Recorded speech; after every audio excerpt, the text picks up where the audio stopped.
I would have to call it the Saudi lollipop, which is 1 million barrel of reduction for the start that starts at the 1st of July.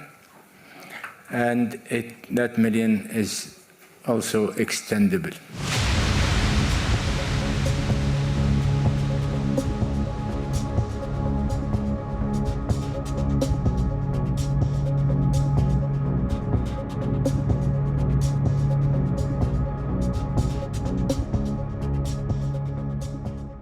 We, as the United Arab Emirates, have joined the voluntary cut for the year 2024.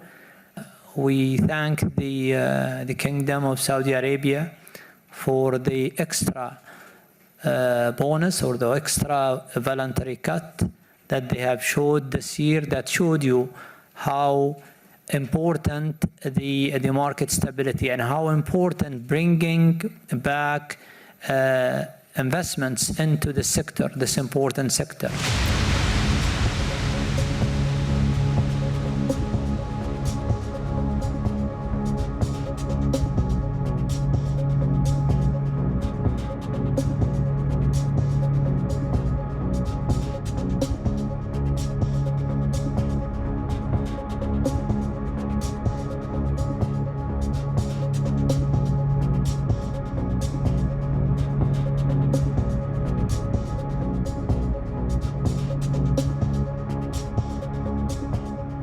I have no other thing but to trust them, because we've seen them delivering.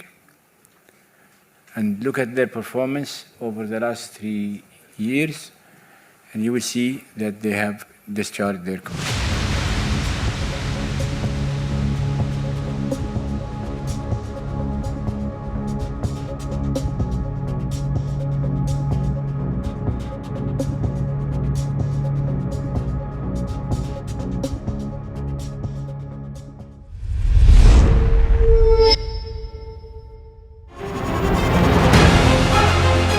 Email exchanges from inside the BBC, they talk about the risk of violating Indian laws.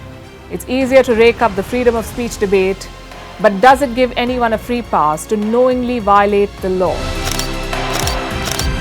America supports India because it needs India's support in return.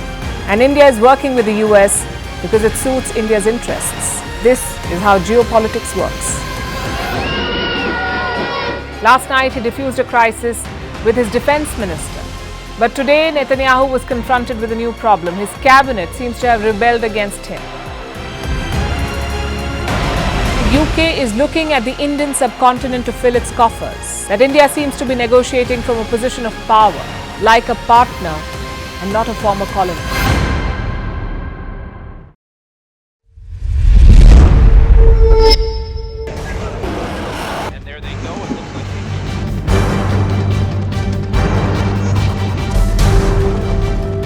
The US and Russia are dangerously close to an armed conflict.